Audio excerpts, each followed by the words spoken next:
What are you wearing? A Canadian tuxedo. Canadian. And I'm a hockey player. Let's go Blues. Let's go Blues. Let's go Blues. Who are you, Blues fan? We're bleeding blue with you. Let's go Blues! Let's go Blues! Let's go Blues!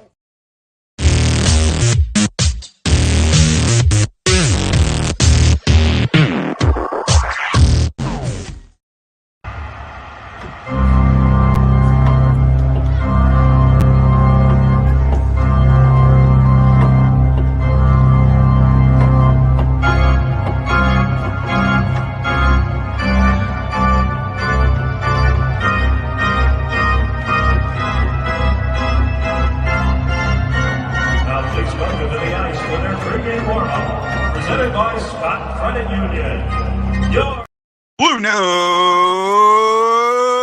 Fan Report. Aloha and mahalo. And welcome to the show. I'm Guy, your host, and we're going to be talking all about hockey for the next 45 minutes to an hour or so. We'll see. Wendy might be joining us. Sammy Helms out there. Hey, buddy, how you doing? One of the reasons I do the show at 9 o'clock is it's kind of out of prime time. And one of the other reasons was when Ashley was a full-time co-host, 9 worked for her better. I'm going to work with her to see if earlier works better. I don't know. Maybe earlier does work better for some of you guys. I'm not sure. I know a lot of the shows do 9 o'clock. I know Let's Go Blues Radio does 9 o'clock. They're the only other one that I know does a live show. So that could be something that we work with or look at. And, I'm willing. I got time. I can move things down. Really right now with daylight savings, 9 o'clock is 4 o'clock my time, which kind of works, I think when it goes down to 4 hours, then it's like 5 o'clock my time. So then I can drop back and go 8 o'clock in that, and it makes it a little easier.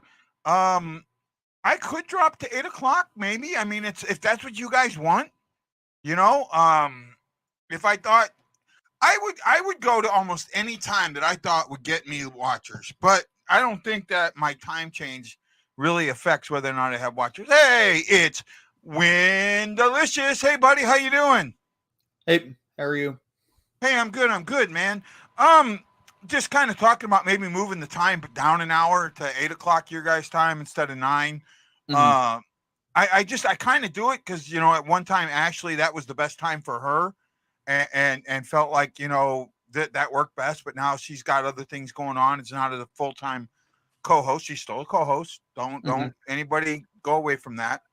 And just maybe, going a little hour earlier, 3 o'clock my time, 8 o'clock your time might be better. I don't know. If I thought that it would jump, I'd get 100 people watching all of a sudden, I do it in a heartbeat, but I know the numbers don't change. So yeah. I'm just trying to do what's best for you guys out there more than anything else. Well, a little bit of NHL news to talk about. I guess the first one and the biggest one that we can talk about happened yesterday. The Finnish news service, FA, I think it's called, or FI or FE, right? FE? I don't know. Yeah. I don't even know what you're talking about. Oh, you didn't hear this? The biggest news I know of is what happened with the Hawks last night. Okay, well, I don't know what happened with the Hawks last night. Are you talking about the retirement? Yep. The jersey retirement? Yep. Okay, well, this is actually bigger than that. Okay. Kapanen, because how do you say his first name? Kapanen? Kasperi Kapanen? Yeah, Kasperi Kapanen got a DUI, an aggravated DUI in Finland at the end of August. Right? Now, in and of that self, maybe not a big deal. Right? However, Kapanen, I'm pretty sure, has been in the league's substance program before? I don't believe so. Isn't that why he was released from Pittsburgh? Didn't that have something to do with him being released from Pittsburgh or placed on waivers by Pittsburgh? No. I thought it did. No, it's the fact that he has not been a good performing player for Pittsburgh. Okay. I don't know. Maybe I'm getting him and Varna mixed up. I know for a fact Varna went in the program. Vertrana was sent down to the AHL because he was placed on waivers and no one wanted to trade for him. No. Varna went into the program, and when he came out of the program, they placed him on waivers. Nobody claimed him, and then he went. But that was, I think, a gentleman's. I talked about that. I thought that was like a gentleman's agreement one. Right? I don't think there's ever gentlemen's agreements like that, because if you see a player available and you don't want to take him, you don't take him. If you see a player available, you take him if they are placed on waivers. There's no gentlemen's agreements on that point. It's the point where I've been told that there have been. I've been told salary cap. I've been told that when a guy is, like injured or comes out of the program or something like that, it's kind of understood throughout the league that you put him on waivers so you can give him, let him get some time to come up, to go down to the AHL, that it's kind of a unwritten gentleman's agreement on things like that's why, like, guys that are injured, that get waived and get sent down. Right? I know from what I've been told or what I understand, it's like one of those unwritten rules. Right? And Priscilla, welcome to the show. Thank you for joining us. Right? I know Varna's had issues. I thought Kapanen had some too, either with Toronto or with Detroit. Mm-hmm. Maybe I'm mixed in the head. Right? But now he gets the DUI, and here's a couple of things with this. First of all, he doesn't tell anybody, right? It doesn't get found out until the Finnish service reports it, and then it gets picked up by Sportsnet or a couple things like that, and then the Blues find out about it. Armstrong and Kapanen both released statements. Kapanen said, "I made a mistake. I'm sorry. I hope people forgive me. And I can re-earn your trust." The Blues kind of said, we're disappointed in this guy, and he needs to make things right. Let me see. I sent somebody that.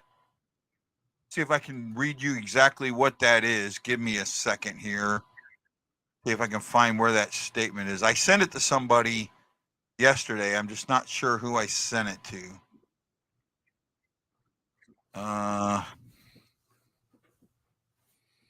Hold on.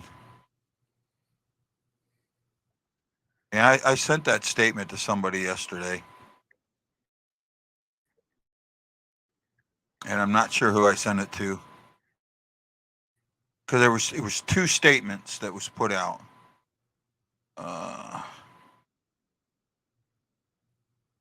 Well, I don't know who I sent it to.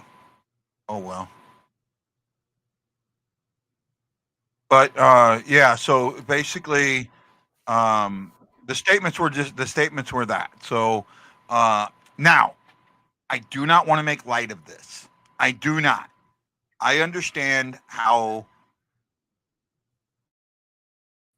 some people have their feelings towards drunk driving, and I completely understand this. Now, for example, a guy that watches this show, Brian Buchholz. Brian lost his only daughter due to a drunk driving accident from a drunk driver. He's a big supporter of MAD and all of that. And I know that he would have a very, very hard time with this. Right. And I get it. Yes, Priscilla, that is correct. That's basically what the statement is. Now, the thing that, you got to look at both Varna and Kapanen are on their last chance in the NHL, right? To me, if the Blues waive Varna and just say, we're done, or Kapanen, pardon me, well, I understand that, but this wasn't here. This was in Finland, and we don't know what the culture is like in that, right? That there are some, I know there are cultures where, Uber is just, no one takes it. It's there, no one uses it. It's rarely used. It's not considered, something that you do. There's some European countries where, people don't need a driver's license.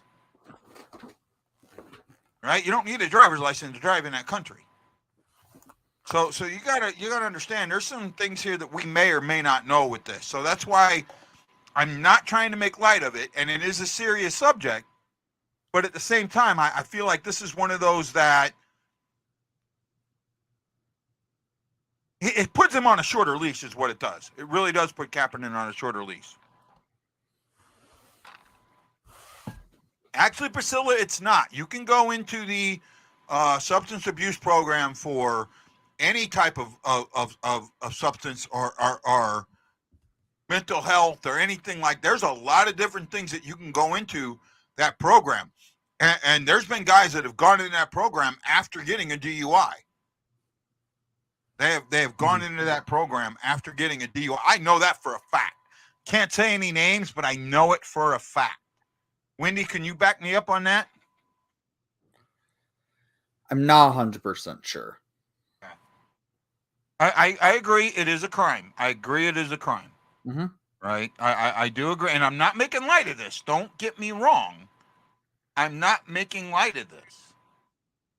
Where this becomes newsworthy is a couple of different things. First of all, the fact that he didn't tell anybody. That is probably more newsworthy than anything else. That he got it on the 26th of August, and here it is. Yesterday was what, the 7th of September, so almost 2 weeks, right? 10 days. I lost Wendy for a second. 10 days, and he didn't say anything. Oh, I know that's a joke. What an idiot. And this is why, if you want to see that comment that's up on YouTube, do you see it, Wendy? I don't want to post it on the board. I know you can see comments. Yep. I see what you're talking about. Yeah, that's why I have so much issue with people with being careful with YouTube. I thought it was in the news too that it was also a felony.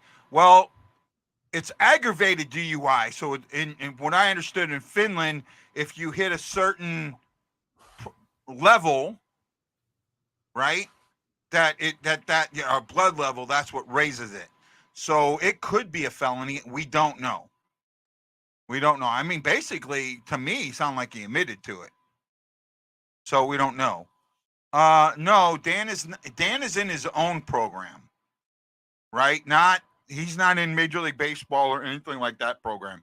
So you got to understand there's a difference, Jason, when you're talking program. The NHL, the NHLPA, and the NHL, according to their CBA, have a assistance program for things like mental health. Carey Price has been in it, for example. Because it's a bullshit comment. That's why, and that's why I'm not putting it, because it hasn't happened and it's not going to happen. And that's exactly why. Right?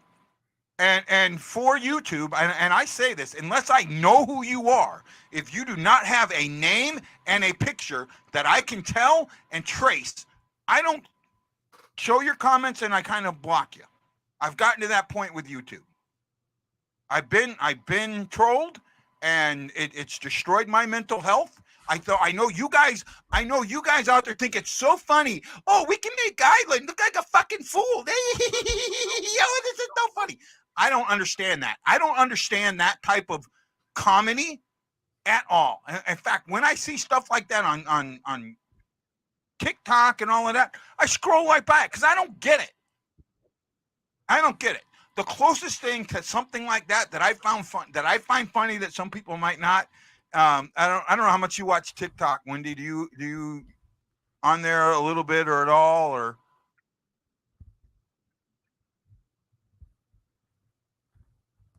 Still with me, Wendy? You broke up. I couldn't hear you. Oh, are you on TikTok at all? Can you hear me? Hang on. Wendy might be going in and out. But the neat little thing on TikTok that I kind of think's funny, and I know I've talked to somebody who doesn't, is the cracking the egg on the kid's head, right? Some of their reactions are hilarious. Some of them are absolutely hilarious, and some of them are they're not. But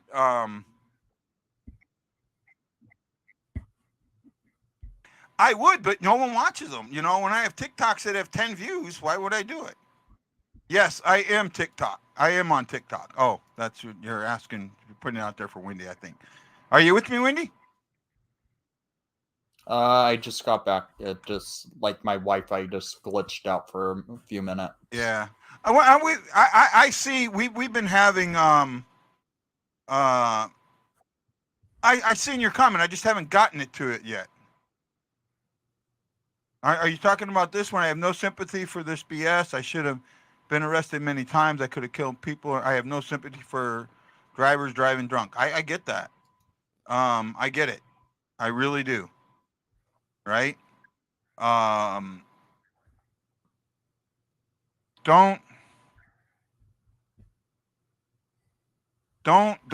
take how I'm saying this as I'm exonerating it. I'm not. I think the newsworthy thing here is, first of all, Kapanen is probably on his last chance, and this doesn't help his situation at all. And he has a hearing in February. That could take him away from the team in Finland. All right? He could seriously cost his team 3 to 5 games where they can't bring anybody in. They're not going to get cap relief. Mm-hmm. Right? They're going to have to put him in, leave him on the roster, inactive, put him inactive. But he's not going to get, he's not going to, they're not going to get cap relief. I honestly could see it to the point after preseason, he's on waivers and no one claims him, and he's his contract's terminated, and he just signed somewhere in Europe. I think that would happen. That would already happen, wouldn't it? If the Blues are not, the Blues could be doing their own type of little investigation into it as well. They could. Probably, I don't know if that's the case, but some teams do that, and they do look into it and then see if if it works, if it's part of the contract where if it does not agree with what the player does outside of the team, and it's worthy of termination. Sometimes that isn't a clause for any contract. Most recently, Alex Galchenyuk, in what happened in Arizona, 15 days after he signed as a free agent, he's terminated because he got arrested, and then now he's in the KHL. Yeah. So, here we go. This was Kapanen's statement. Last month, I made an unacceptable error in judgment and take full responsibility for my actions. I offer my apologies to my family, the Blues organization, my teammates, and the fans. I understand the severity of my mistakes and committed to doing everything I can to earn back their trust. The Blues, Doug Armstrong said, today we became aware of an incident involving Kasperi, and I have spoken with him and his agent. We are disappointed in his lapse of judgment and are entrusting him to make the necessary changes to avoid putting himself in a similar situation in the future. That Okay. I mean, those are stern statements, Oh yeah. right? But you know what? You just got called out, Wendy, and I kind of agree with Matt Lowe on this one, right? I disagree strongly, Wendy. You always bash guys that make any mistakes. What other guys do I bash? I basically say I'm not a fan of Bennington because of his antics, but that's it. What are you talking about bashing many guys about mistakes? I can. I off the top of my head, I can't say any, but I kind of know that when someone has done something like this in the past, well, Bennington for one. I mean, you've destroyed Bennington, right? According to you, Bennington's not even a top 30 goalie. He's not even a starting goalie in the NHL. I don't think of him as one of the main goalies that can stay with longevity in net. He does not seem to have that ability. He played more games than anybody else last season. Okay, but I just And don't that's with the see him 2-game as a top suspension. goalie. Right? Matt Lowe says, I think Cappy and Varna have a lot to prove. Yeah, they will do. grow as and people and hockey players. I'm with you on exactly that. happened with Vertrana? Huh? What exactly happened with Vertrana? I couldn't remember what happened with them in Detroit. Verona, he ended up entering the substance abuse program, the assistance program. When he came out of the program, Detroit waived him, and nobody picked him up, and he went down to the minors. He came back up, and then was traded to the Blues just prior to the trade deadline for, God, I want to say we got him for almost nothing, like a 6th-round pick or something like that. Let me see what you guys got him for. It was like almost nothing.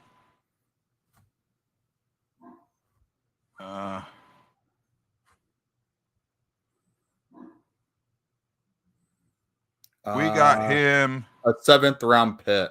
Yeah. And Dylan McLaughlin.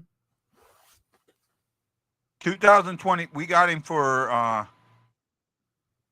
Dylan McLaughlin from the AHL, 2025 7th-round pick. And then they're keeping half of his contract for this season too. So they're paying half of his contract. I want to look something up on it. Hold on a second. I just got this sneaking suspicion that I don't know. I want to look something up here real quick.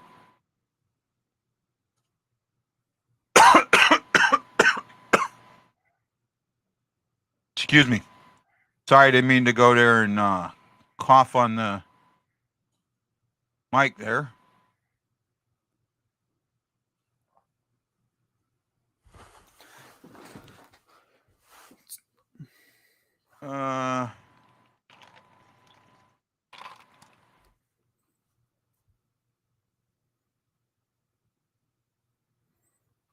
I'm just scanning this. I thought that he had something going on, but I can't, for the life of me, think of what it was. I guess not.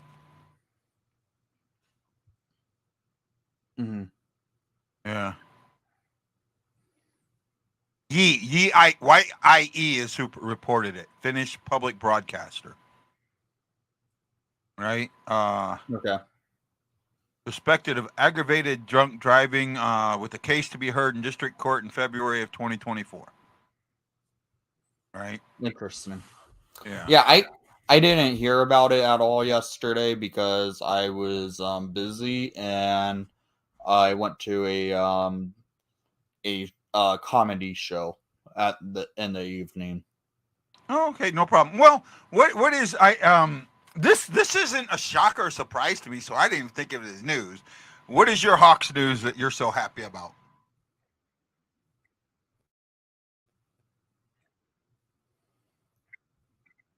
Well, it looks like it's going to be the start of many jersey retirements in the next few years for Chicago. After last year, the Hawks announced they retired. They did Marian Host's jersey. Last night at the Pearl Jam concert in the United Center, Eddie Vedder had Chris Chelios come out. Chelios thought it was for basically to honor Rocky Wirtz at the United Center, and then Eddie had him look over to the scoreboard or one of the screens in the United Center, and they basically put a highlight package up for Chelios, announcing his number 7 will be retired for the Blackhawks. Some fans are a little bit questioning why it's just Seabrook and just Chelios, because Seabrook also should have his number retired with the Blackhawks. But I've already said for to Blackhawk fans, Seabrook will get his night. He will get his number 7 hanging by Chris Chelios in the United Center. It's just a fact he's still under contract in the NHL with the Tampa Bay Lightning. Yeah, that probably has something to do with it. I don't know. I think some retirements need to wait. I think there needs to be like a. I mean, with Chelios, he's been out of the league almost 20 years, hasn't he? When was the last time Chelios played? It's been at least 10 years, right? I'm pretty sure it's been at least 10 years, if not longer. Did you freeze on me, window?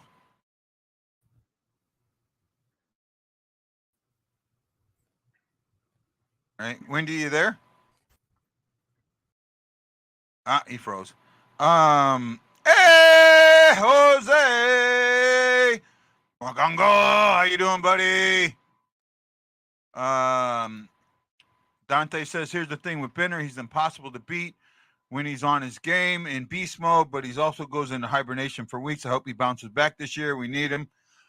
We need an offense that's going to hold the puck and not put so much pressure on Bennington in the defense. That's what we need. Are you back? Sorry, there's some sort of glitch going on. Oh, yeah. Jose's in Arizona. Hey, buddy. How you doing, man? Miss you. Chelo's retired after the 09-010. Yeah. So he's been out of the league 13 years. To me, no, see, Priscilla, that right there, and don't, this is the misnomer in Blues fanhood, right? This has nothing to do. You say our players need to play defensively. I say no, they need to play more offensively. Think about this for a second, Priscilla, right? And I've had this discussion the last couple of days or the last couple of shows. I've had this discussion and very heavily had this discussion with people, including other podcasters, right? What is the best style of defense in the NHL? It is, no matter, I mean, almost, it's a good offense, right? Okay. Mm-hmm. Kyrou needs to stop turning the pucks over. The offensive system right now is what creates those turnovers. That's the problem. They go down the wing, get to the top of the circle to the center dot of the face-off circles, the back face-off circles, and then stop and look for a pass. That wasn't a 1 or 2 time thing. That was a consistent. That was an offensive system change from last year to 2 seasons ago to last season that created the problem we have. The best defense is a cycle. When you get on the cycle, when your number one guys keep their number one guys on the ice for long periods of times without the puck, you're going to win a game. That has nothing to do with playing defensively. Right? See, exactly. Hockey is a giant game of keep away. You need to get puck possession and put pressure on the other team and force them to cough up the puck. Yes, I agree with that. But to do that, you've got to hold the puck down on your zone. You've got to hold it down there. You've got to get passing lanes open. You've got to take shots, have somebody in front of the net. So if that shot misses, you can either slam home a rebound or pass the puck back out to get it back on the cycle. Right? When you win a game is in that the first half of the game, the first period and the first half of the second period, when you maintain puck possession, when you have full puck possession, you have between 55 and 60% puck possession, and you're ahead of shots, meaning the other team hasn't had a chance to get shots, you're going to win. This team last season was outshot almost every single game. Almost every single game. They take one shot and give up 3. Can't win that way. Mm-hmm. Right? It's an absolute. You have to look at this much more different. It's not defense. I know everybody does defense. If you play more, and this is why I have no hope for this season. Because instead of addressing the offense, they address the defense. And that doesn't help at all. Right? Where do you have St. Louis sitting on the standings this year? 6th or 7th. Okay. Right? I have Arizona, Chicago, St. Louis. Okay. Bottom up. Okay. And I could see the Blues being in the bottom 10 of the league again. Yeah, it's a possibility. And do you think if things start out very bad for St. Louis, will Armstrong fire Berube? You know, that is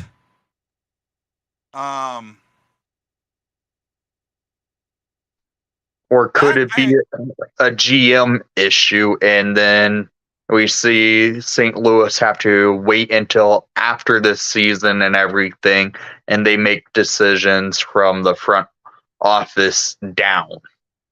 Well, Armstrong just signed a 3-year deal, right? And Berube's in the 2nd year of his 3-year deal, paying him $4 million per. Okay.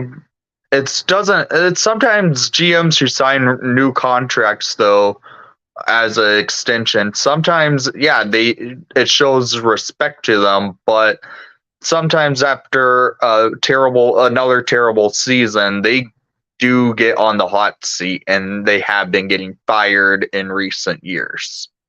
I got Nate Joyner going, go ahead, guy. That's what you want. Admit it. My issue with Berube is that I think he lost this locker room, and I think he's lost it for a long period of time. I think it's a lot longer than what people think it is. Right? I really do. Could that change? Could he get the locker room back? Absolutely he could.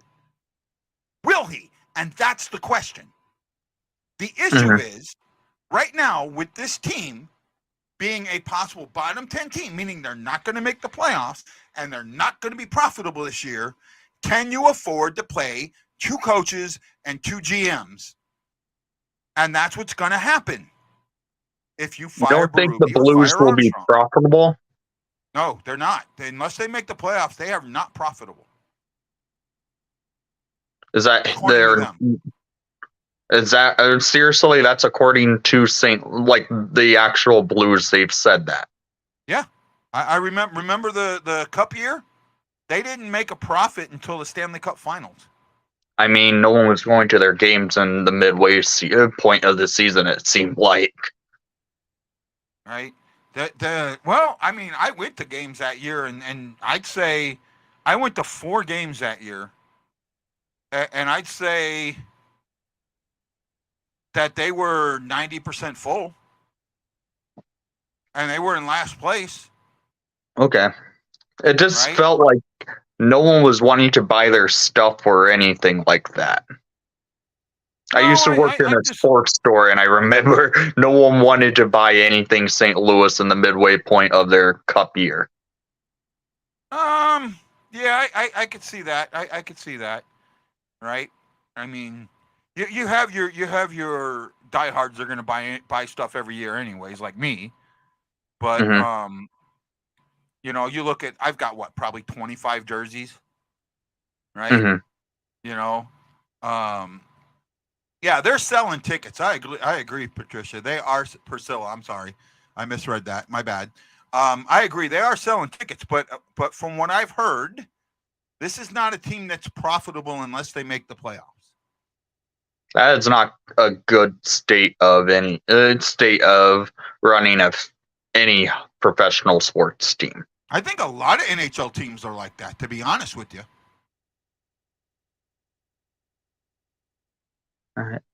Maybe, but I know for sure that's for a case for Arizona's point where they don't make money. They have to have the NHL bill them out every season, but a lot of teams make a lot of money for the league. There's like a few teams that don't make profit to the NHL.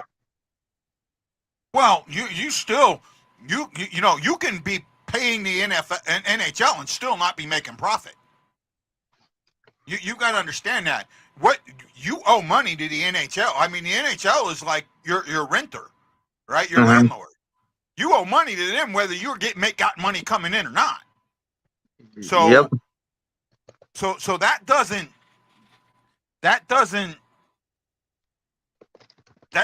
have an effect on whether or not a team's profitable, right?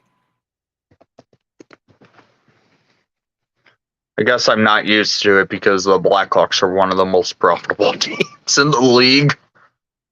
I don't think they're as profitable as you think they are. I think that some of their profit comes from other entities. The Blackhawks are ranked 3rd in profit in the league. Where do you see this? What? I believe that's from Forbes of this most recent Forbes post for values of teams. Well, that's value. That's not year-by-year profitability. Oh, here, the profits from last year. I have it. Okay. Well, send me that link on Twitter. I could just read it off like the top 5 teams are the profitable teams in the league. Okay. New York Rangers, they ended up making a 37.5% profit. The Toronto Maple Leafs, 33.3% profit. Okay. This one's an interesting one. They made a huge profit. The Montreal Canadiens with 42.3%. I can see that. The Chicago Blackhawks with a 36.4%.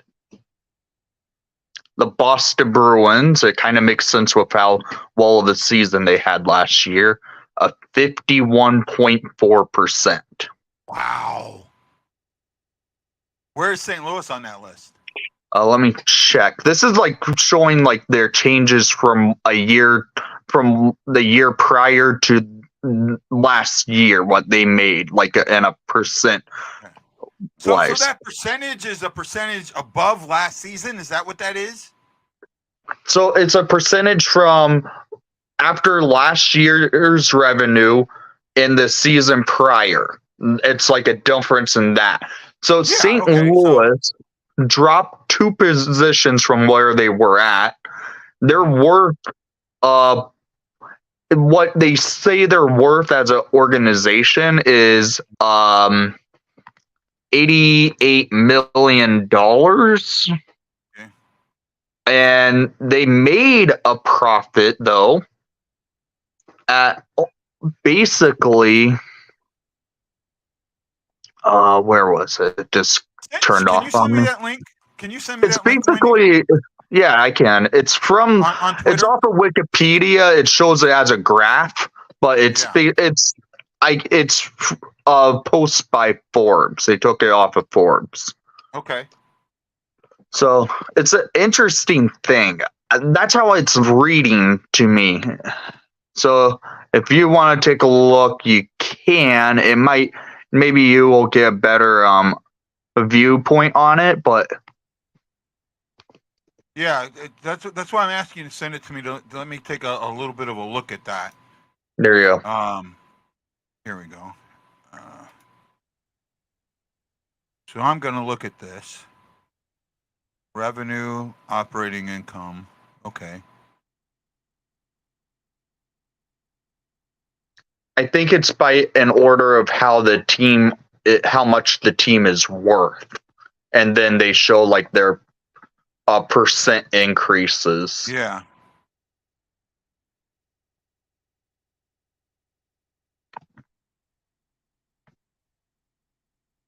So, yeah, I'm kind of looking at this now.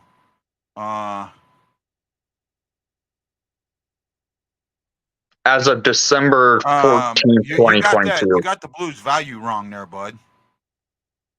They're worth 880 million. What did I say? You said 88 million. Oh, my bad. Sorry. That was I'm 0.88 billion. Yeah, So I misread it. million, right? That was just a misread. Okay. They had an operating cost of 56 million. Mm-hmm. And brought in and I just lost the number. They brought in 80 million. Mm-hmm. That's huge. Yeah, That's huge. That's making money. That's making a lot of money. Yeah. Okay, if your operating costs are 56 million and you're bringing in 180 million, that's almost that's 200% profit. Mm-hmm. Right? That's 200% profit. Look at the difference in that's revenue. Like 200% profit. Look at the top 5 teams real quick. What they did. It's kind of insane to see it in a different point. Okay, are you looking at the top teams by value? Yeah. Hold on a second, guys. It's in. I just have it ranked where it's set up in the top 5 team, like how the teams are ranked in value, and then I look at their sidebars. Okay, hold on a second. Okay, so here's the list, guys. All right, there's the list that we're looking at.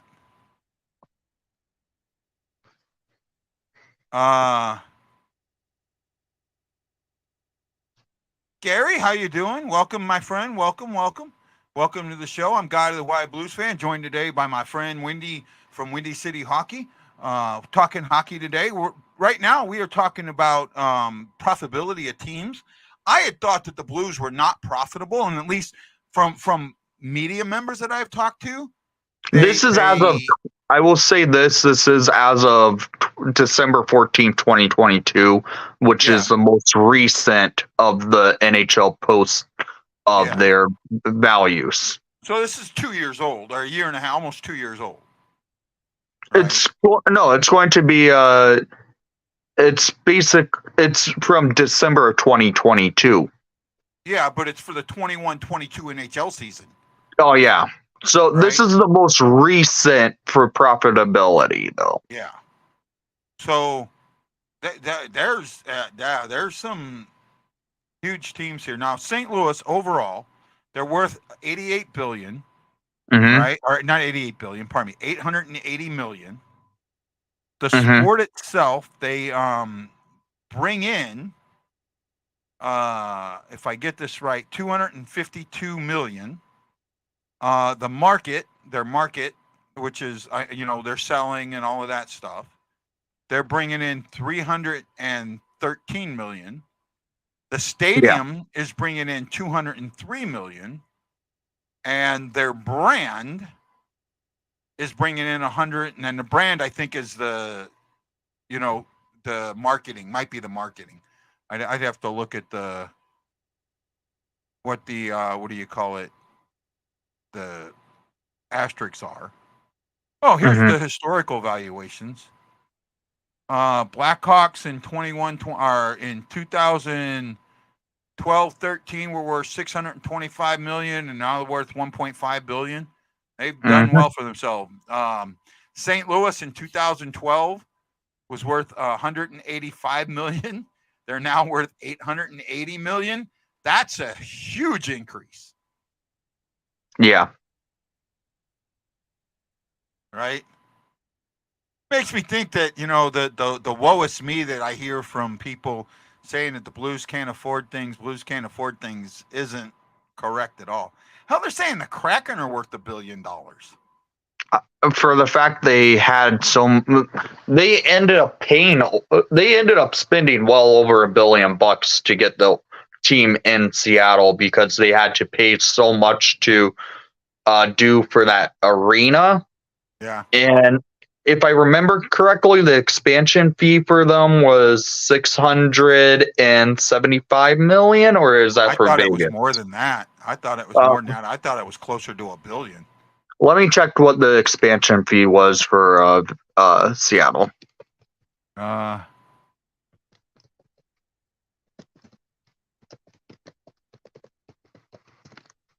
don't see it here.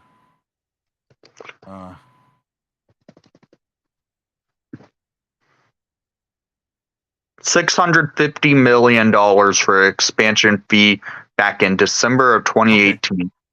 I thought it was more. I was wrong. Right? No, I got it up. You guys are seeing what I'm saying. Where are we at here? Let's get some.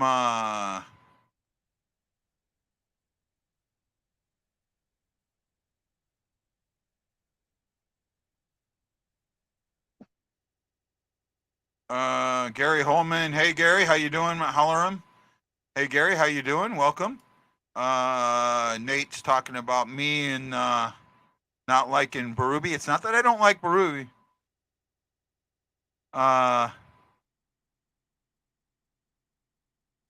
a minute. Nate, I'm kind of missing something here. What you're saying, bud.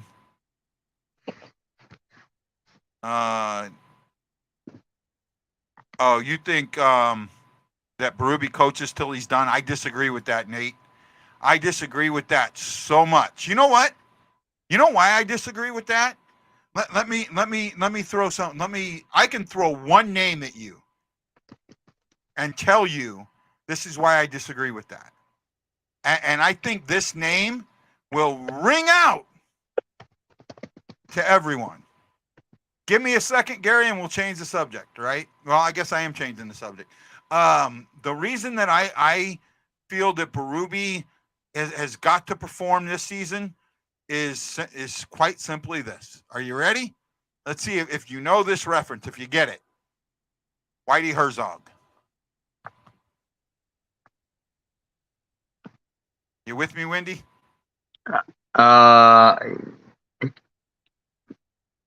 I don't know the reference now.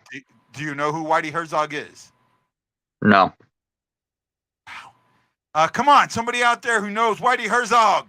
Tell me why I'm bringing Whitey Herzog up. Whitey Herzog won, if I'm correct, at least 2 World Series, if not 3, and went to 4, if not 5. Right? I want to say that he went to the World Series with Kansas City once, if not twice. I want to say, I know he went to the World Series 3 times with St. Louis and won it once. I think he won one with Kansas City, but I'm not sure. I could be wrong on that. But Whitey Herzog was probably one of the best coaches or managers in MLB in baseball. He was one of the best Cardinals managers. And he was fired. He went to the World Series 3 times in 5 years, 6 years. 82, 85, and 87. Mm-hmm. And he was still fired. Right? He won the Cardinals their first World Series since 1967. Or 67. They lost it in 68. Since 1967. He wins it in 82. And he still got fired. Berube is not. And Scotty Bowman. Okay? He's not. Joe Quenneville got fired. Now, extenuating circumstances, but Joe Quenneville bought Chicago 3 Stanley Cups. 3 Stanley Cups. Yeah. And he got fired. He got fired 3 years later. Right? Gary says, let me say this concerning Berube. When the Blues won the Cup, Burbs was surrounded by great coaching assistants. Someone explained to me why he has selected assistants with limited coaching experience. He's got his work cut out for him. I agree, Gary. I absolutely. Now, I don't agree that he had great assistants when they won the Cup. I do not agree with that completely. He had good assistants, but he didn't have great assistants. Okay. Right now, no, Nate, he doesn't get a free pass. Nate, he doesn't get a free pass. Winning the Cup is not give him the free pass. Win 3 of them, maybe I'm grateful too. But I don't want him destroying my franchise, and that's what he's doing. That's what he's doing, Nate. We have lost. Look at the guys that we have lost. I can sit there and tell you that the majority of the guys that we have lost in the last few years have been due to Berube. I'm dead certain of that. Dead certain of that. Actually, one of the advice, I don't know. I'd have to go back and look at that, Gary. Hitch was not. Hitch was not on that staff at that point. Hitch was not. I know that for a fact. Hitch didn't come in until 2 years ago. Wasn't Hitchcock with Edmonton? Yeah, I think he was. Right? Yeah, he was. And Robinson was not either. That Robinson maybe, but I know Hitchcock wasn't. No, they weren't, Gary. You probably need to go back and look at that. They were not. Okay? I think you're right, but not enough to agree. Right? Here's what my issue is. Go back 2 years, 2 seasons.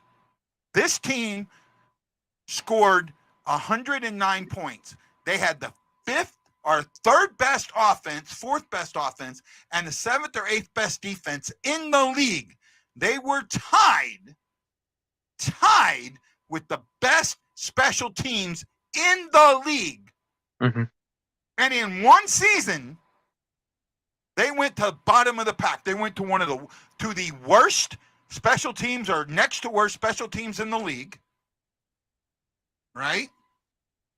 Mm-hmm. They offense went away. They gave up, scored like 70 less goals. They gave up 60 more goals.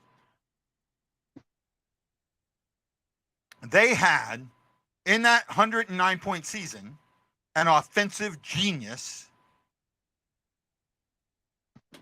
being there for the offense, and that was Montgomery. Montgomery left last season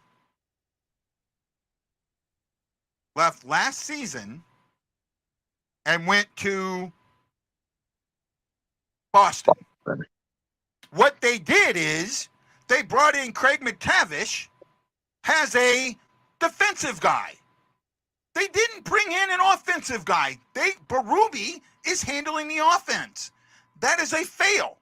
They let go of Mike Van Ryan, who's been here a very long time and has interviewed for head coach positions and turned them down to stay with the Blues.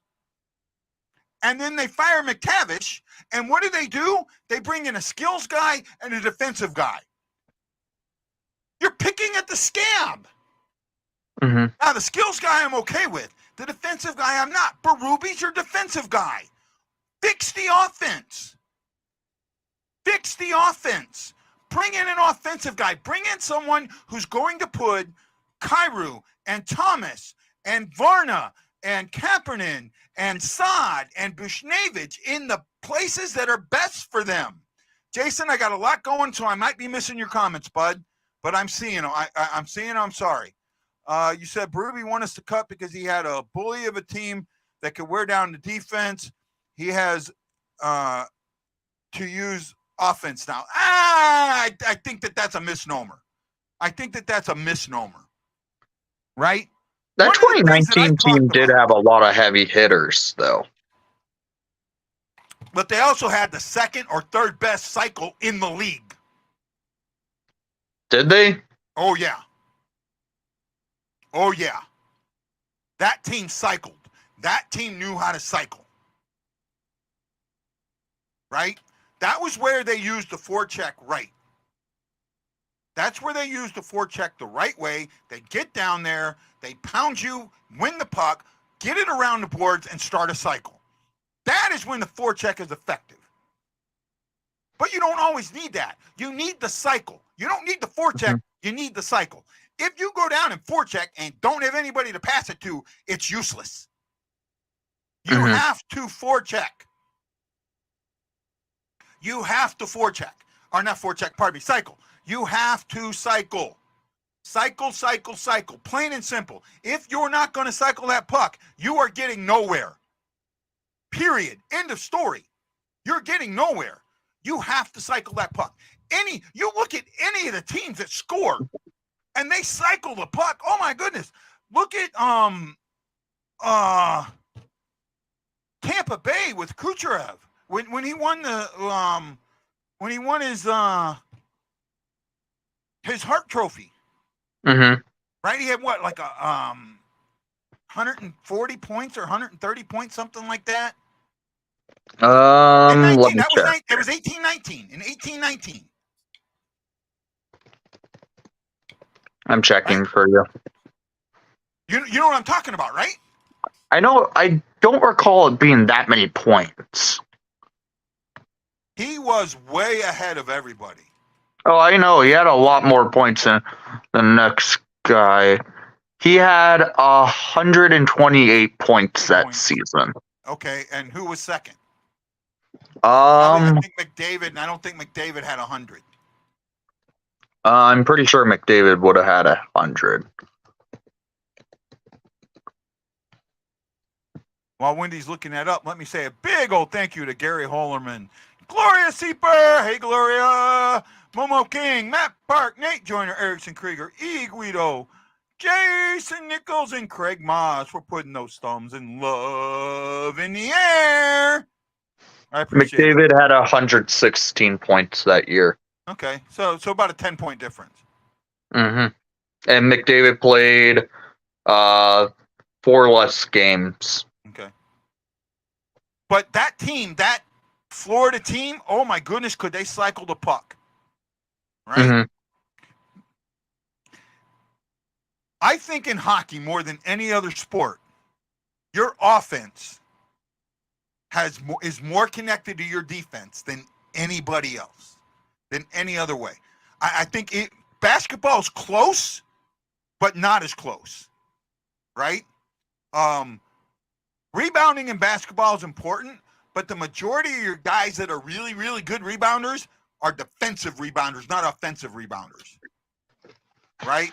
For example, Dennis Rodman, probably the greatest rebounder in the NBA ever, was more of a defensive rebounder than an offensive rebounder. Am I right there? I know you're kind of a Bulls fan too. Not really, but yeah, I know what you mean by Rodman for how well he was. I didn't watch the '90s Bulls because I was all the '90s Bulls were done after right before I was born. You puppy dog. No, you got to look at how offense is connected to defense in hockey.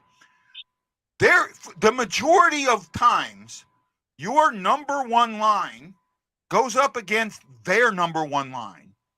Mm-hmm. So if your number one line can keep their number one line in the defensive zone, in their defensive zone, your offensive zone, Mm-hmm. and you can get a change where they can't, you've actually affected a large portion of the game towards the end of the game.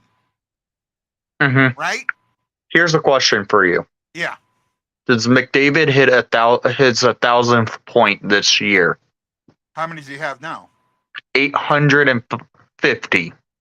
So 150 point season? He had one last year. Maybe. If it was the over-under was 150, I would probably take the under.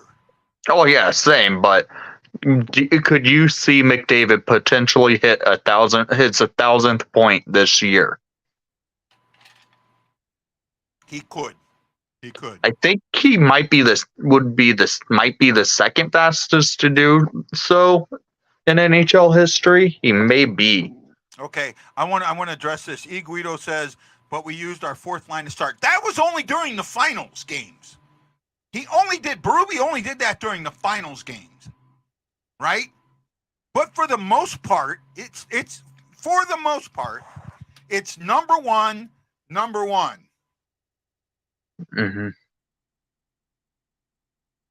Guy, I have a question for you. In November, Amanda and I are going to 3 West Coast games against the Sharks, Kings, and Ducks.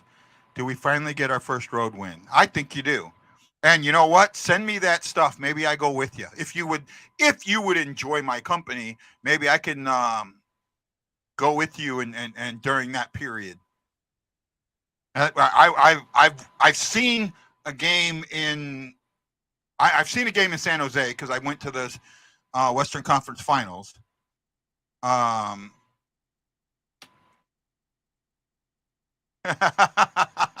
Nichols says we lose all 3 because you just said that.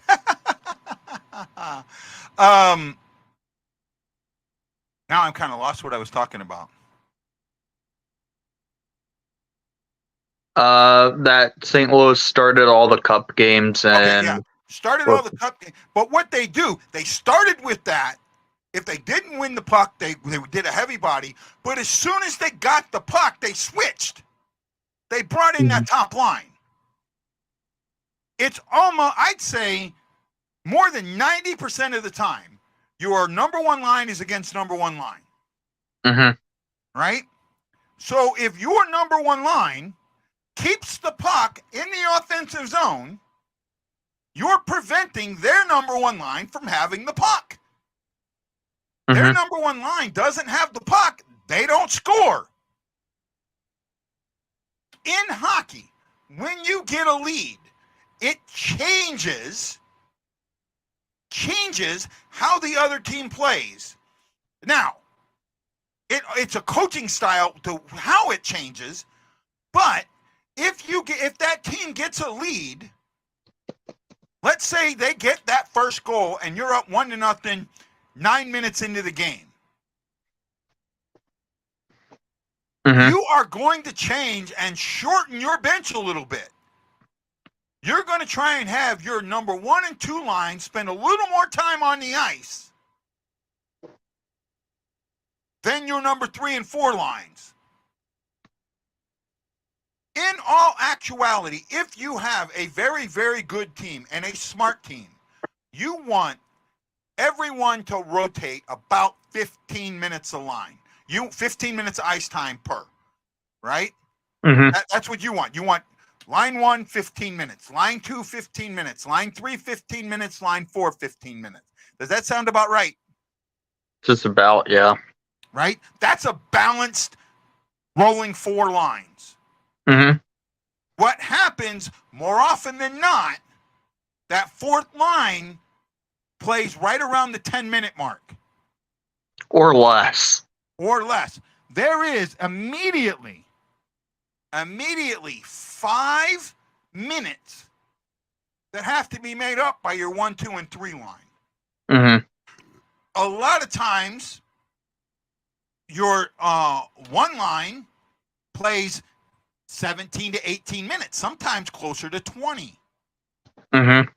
Your 2 line is somewhere around 16 to 17 minutes. And your 3 line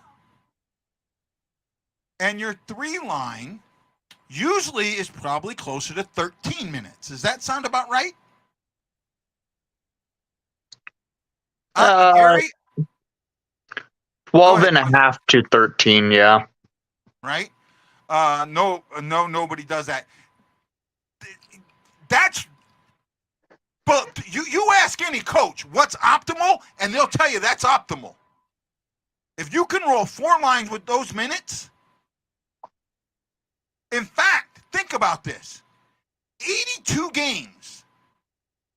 If you could take your top forward and save him 3 to 5 minutes a game over 82 games and still make the playoffs, I think you win the cup.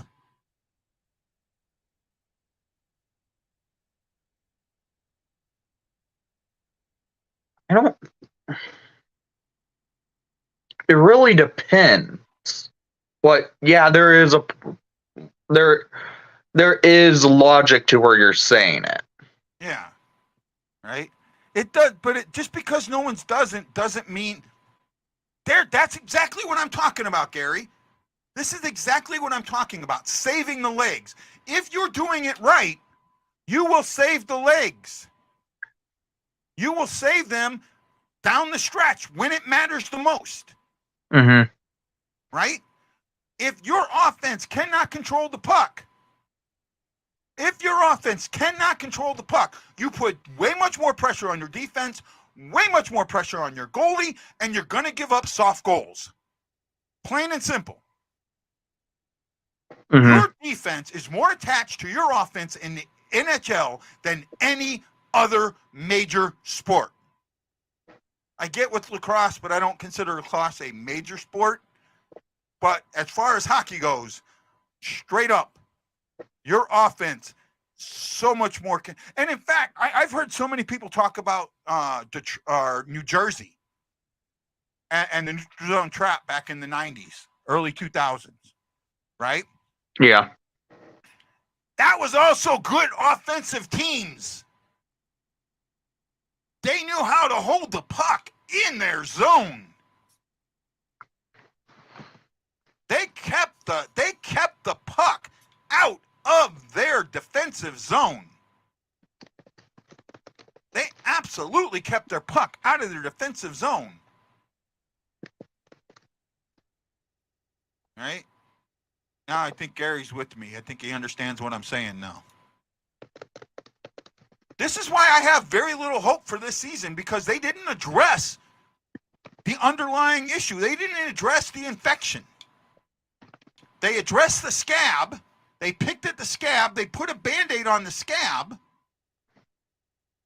But they didn't address the infection. They didn't address the underlying cause of the scab. To me, it's still going to come back. I think Chicago's in the same boat. I don't think Chicago addressed their infection either. Are you saying about our goaltending? Absolutely. We had to keep Mrazek for one more year. We have a rookie goalie as our backup. Mm-hmm. This is a year for transition because Mrazek is set up to be 1A Soderblom set up to be 1B. When Mrazek is down, we expect to see probably Jackson Stallberg to come up from Rockford instead of Drew Comesso, because they want Comesso to have 1 full year in Rockford of professional hockey. Hold on. Let me throw something at you, right? I get what you're saying, but if let me throw something at you, right? And I have to say this, Mrazek's numbers last year actually weren't as bad as people make them out to be. Okay. How about Mike Smith? No. One year contract to help out this season, to make this season a little bit better. No. Jarl Havlak. I'm sorry? Halak. Halak? Yeah. I would say this. I was interested in him at points, just as like a extra goalie to have, because I know how Peter Mrazek gets injured, and Halak can kind of be up there every now and then. Brian Elliott. No. 2 Stanley Cup rings. I know that, but I would not bring him in at this point. David Tinnick. Who? He is a 23-year-old goalie. He got no qualifying offer. Tinnick. I don't know who he played for. I would say I don't even know who he is. Yeah, so 23-year-old. There's someone you take a flyer on. Aaron Dell. No. Corey Schneider. No. John Gillis. No. Michael Hutchins. Michael Hutchinson? Yep. Definitely not. Dylan Wells. 25-year-old. He was a group. I know who he is. Okay. He used to play for the Hawks, and he wasn't really good. So, no. Gianfranco Berube. JF Berube, in an AHL position, yes. NHL position, no. Christopher Gibson. Chris Gibson, no. Those are the 11 free agent goalies that are available right now. Mm-hmm. And I would only, out of that list, I would consider Halak, but that's it. I think you'd have to put Elliott there too, man. I don't think so. Why wouldn't you put Elliott there? His goaltending doesn't fit what the Hawks are trying to do. Okay, fair enough. Halak's style goaltending does. That's where I would be at. You can get both Halak and Elliott for cheap. $1 million a year. And I would say it won't really improve anything. Wouldn't Elliott and his leadership there and his knowledge of what it takes and to win a couple of cups, and that be kind of good for young goalies? I mean, bring him in for 1 year. Bring him in for 1 year to help teach your young goalie.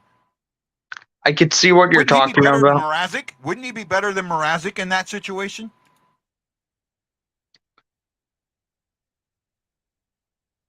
I could see where you're coming from, but I just don't think it will work. Fair enough. I just think that's why. But that's why I think Chicago has an infection that they haven't addressed. Because there's the solution is out there, and it's not being and it's being bypassed over. I don't think the solution is really out there. The thing is, the Hawks know this year is not going to be a win first season. It's a season to see how the players are coming up are. But you're making my point for me. Exactly. That's why you bring in someone with that experience to take younger guys. If Mrazek and Elliott, who would you rather teach a young goalie?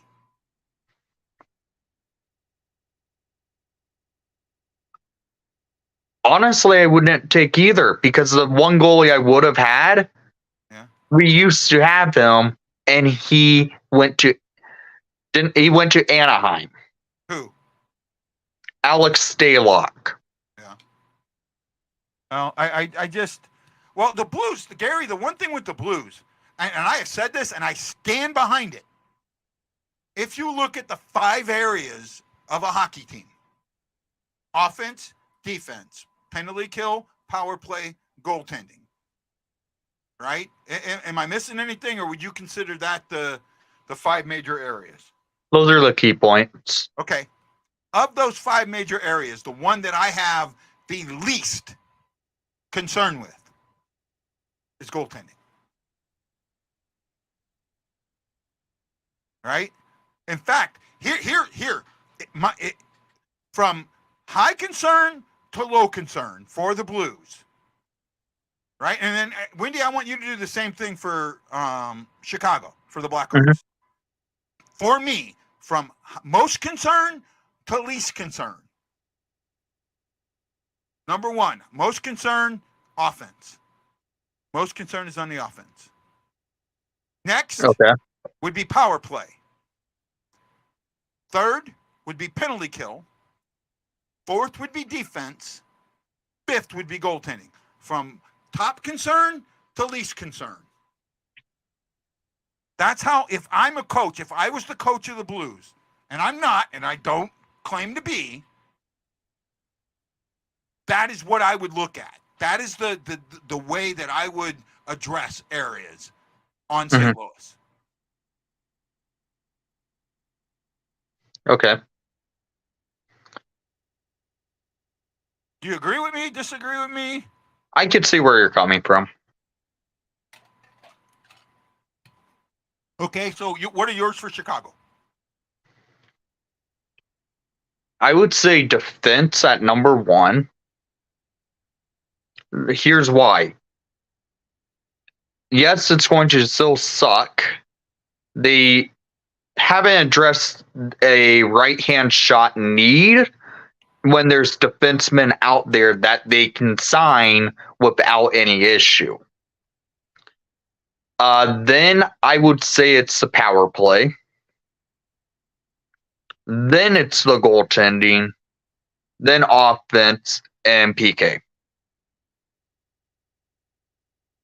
I can see that. I can see that. I think that PK should be a little higher because I think you're going to spend more time on the PK than you are on the power play. The Hawks are a team that doesn't take a lot of penalties that you might be thinking of. I get it. Last year they were up, but a lot of the penalties they took were fighting majors. I actually thought that their power plays per game were up too. Power plays per game, they were up. Penalty kills per game were up. They were up slightly, but when Domi was traded, they went down.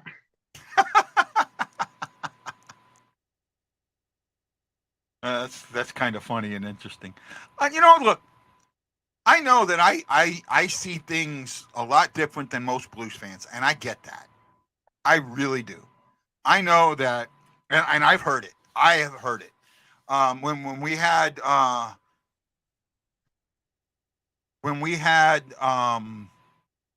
it never got higher than 10, bud. Never got higher than 10. And in fact, I think YouTube never got any. I mean, I'm almost thinking about taking myself off of YouTube, to be honest with you. For me,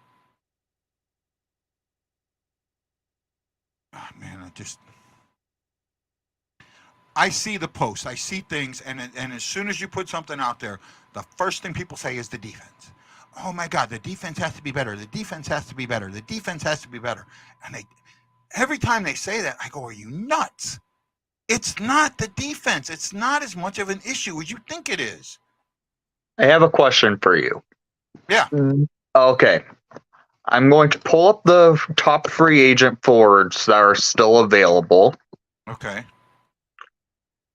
I would want to ask you, who would you want added to your roster? I'm not putting remember now, Patrick. we have no cap space. We only have $200,000 in cap space. Okay. Hypothetically, if you could move some players out to bring in players to help your offense, Okay. what I'm trying to say. Let me pull up it real quick. It will take one moment. See that the reason they're bad defensively in their own end is because that's all they play in. They get worn down. If they played more offensively, they wouldn't be so bad in their defensive end. That's where I think that that's where I think that this concern about defense gets missed. It's how much puck possession. The Blues were only like 43% in puck possession last season. 5-on-5. That doesn't get you anywhere. That gets you beat. Okay. Here's would you be interested in Thomas Tatar? Right wing, right?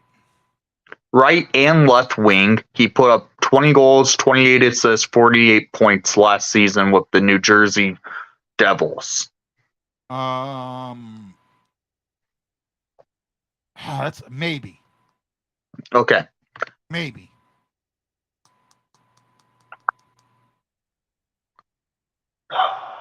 Trying to find Bill Kessel. No. Okay. Nolan Patrick. No.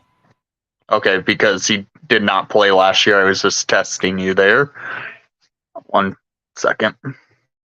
My issue with Kessel is we're not close enough. If we were right there on the doorstep of making the playoffs, or right there, a playoff team trying to get, better, yeah, then I would want to bring Kessel in for that leadership. But other than that, Kessel, no, not for a 14-minute guy. And especially, who are you going to replace him with, right? Who do you take off? And that's why I'm a no on Kessel. I think he's still available. Colin White. Who did he play for last year? Good question. I have to check real quick. I believe he played for Ottawa. Yeah, he's somebody that he averages like really low on the minutes, doesn't he? He's Yes. like a third or a fourth line guy, and no. No, he played for Florida. Florida, right? Yeah, no. Okay.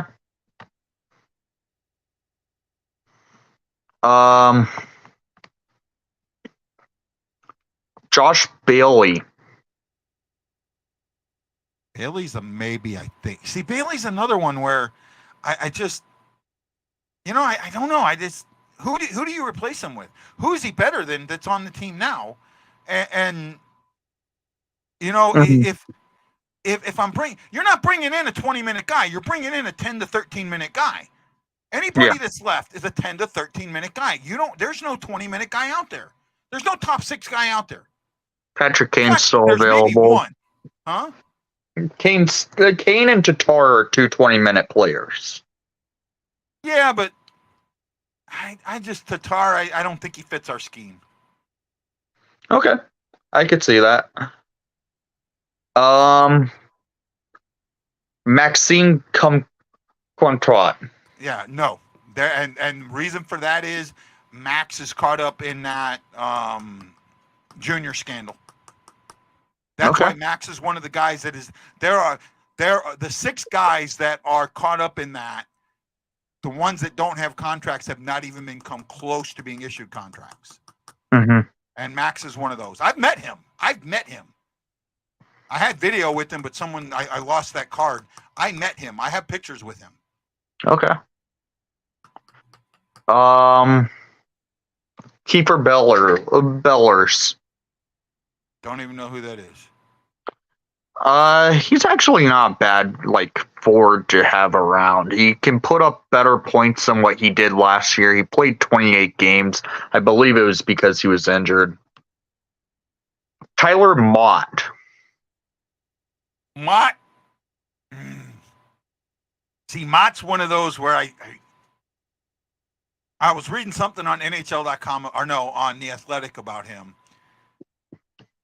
Mott is a guy that if we were closer, yeah, but where we're at, I don't see him helping us.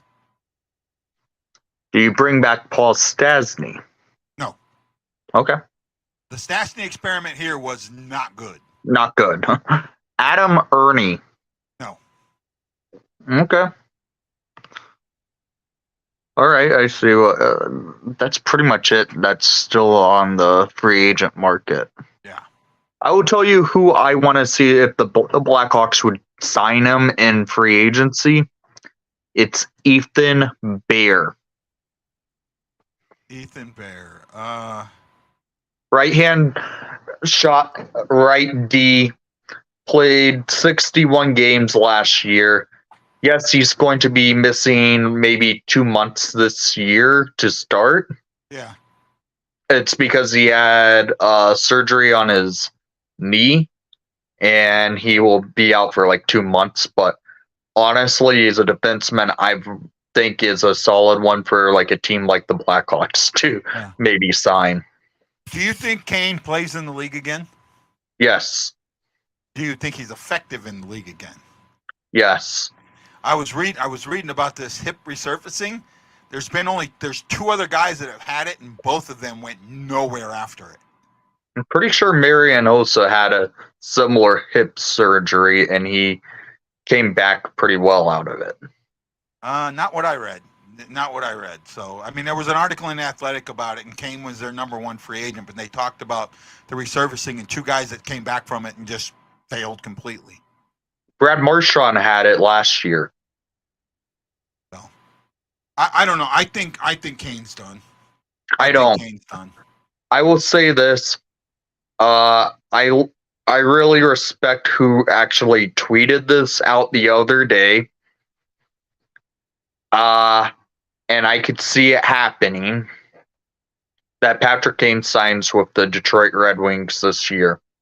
Oh, I don't see that happening at all. I can see it. As much as I would hate to see him in a Detroit uniform, I could see it happening.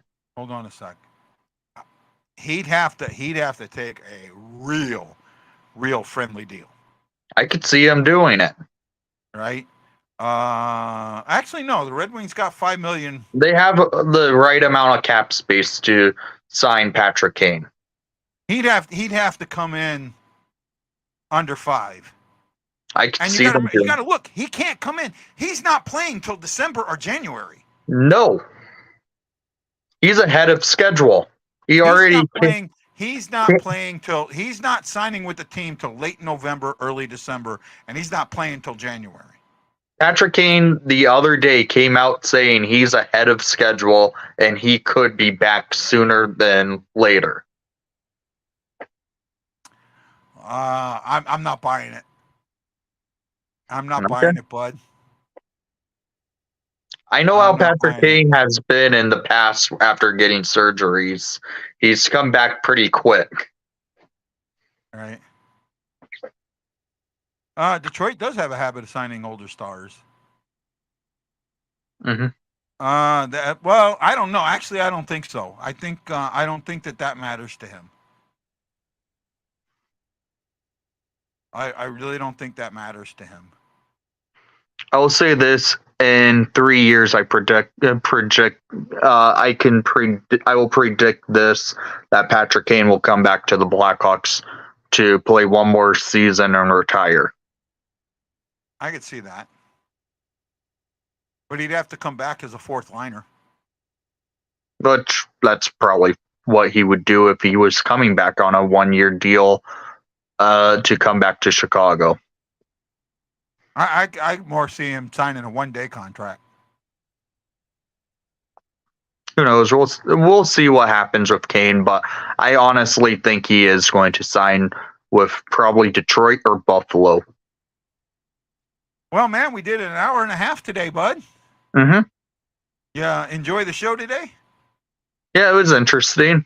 Yep. Let me say a big thank you to Maryland listener John Penner, Michael Dante, Gary Hollerman, Gloria Seeper, Momo King, Matt Park, Nate Joyner, Iguido. Let's see who else was on there. Craig Moz and I can't think of his name now. I can't believe I blanked it out. Jason Nichols, thank you all for putting that love in the air. Yeah, I decided to shave a little bit. I'm not clean shaven. I still have my John Johnson stubble going. There's a reference that probably Wendy doesn't know. Yeah, I have no clue. Oh my goodness. No, actually, what guys do, what you've seen a lot, when a guy wants to retire with a team, they sign a one-day contract. Mm-hmm. Right now, they don't play one game; they sign 1 day. It doesn't count against the cap. It's just it's a joke, and it allows them to retire with that team. It's happened a lot. Marian Hossa was recent. That recently happened with the Blackhawks and Hossa. Yep. So, guys, Stephen Glass. Did I say Stephen? I think I did, yeah. Okay, guys. Well, you know what? We had a great show. Probably come back Monday. I don't think I'll do anything this weekend unless something comes up. Training camp's week and a half away. Mm-hmm. Week and a half away till they guys report. And, let's see what happens. Spring training games or preseason games aren't that far behind. Let's call them fall training games. Aren't that far behind. So, let's have some fun. Let's keep talking about hockey. And Wendy, thanks for showing up, man. No problem. Okay, guys, have a great one. Boys, what do I always say? Hawaii Blues fan, we're bleeding blue with you. Let's